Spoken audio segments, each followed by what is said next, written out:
কিছু স্বপ্ন শুধু নিজের থাকে না। ফিফা আসিয়ান কাপ নিয়ে আবেগঘন বার্তা জায়ানের। বাংলাদেশ ফুটবলের ইতিহাসে যোগ হতে যাচ্ছে নতুন এক অধ্যায়। প্রথমবারের মতো ফিফা আসিয়ান কাপ 2026-এ অংশ নিতে যাচ্ছে বাংলাদেশ জাতীয় ফুটবল দল। ঐতিহাসিক এই যাত্রা নিয়ে আবেগঘন বার্তা দিয়েছেন বাংলাদেশি বংশোদ্ভূত ফুটবলার জায়ান আহমেদ। সামাজিক যোগাযোগ মাধ্যমে দেওয়া এক পোস্টে জায়ান লিখেছেন, কিছু স্বপ্ন শুধু নিজের থাকে না, একসময় সেটা হয়ে যায় পুরো দেশের স্বপ্ন।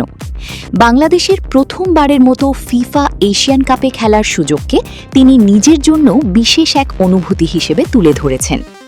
জায়ান বলেন, ছোটবেলা থেকেই তার স্বপ্ন ছিল গায়ে লাল সবুজ জার্সি জড়ানোর। এবার সেই লাল সবুজ জার্সি নিয়েই নতুন একটি মঞ্চে পা রাখার সুযোগকে তিনি জীবনের অন্যতম আবেগঘন মুহূর্ত হিসেবে দেখছেন। তিনি আরও লেখেন, ইন্দোনেশিয়ার মাঠে বাংলাদেশের সঙ্গে থাকবে একটি পতাকা, একটি দেশ এবং দেশের কোটি মানুষের ভালোবাসা ও স্বপ্ন। তার ভাষায় এই যাত্রা শুধু খেলোয়াড়দের নয়, পুরো বাংলাদেশের ফুটবল প্রেমীদের স্বপ্নেরও অংশ। জায়ানের মতে, বাংলাদেশ ফুটবলের জন্য এটি একটি নতুন অধ্যায়ের শুরু।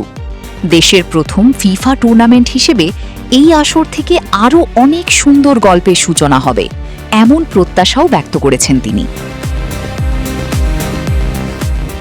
পোস্টের শেষ দিকে দেশের মানুষের কাছে দোয়া চেয়ে জায়ান লিখেছেন, আমাদের জন্য দোয়া রাখবেন।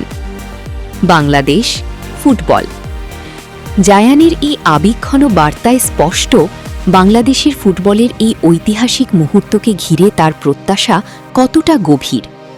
এখন দেশের কোটি ফুটবল প্রেমীরও অপেক্ষা, নতুন এই মঞ্চে লাল সবুজের প্রতিনিধিরা কতটা সুন্দর গল্প লিখতে পারেন।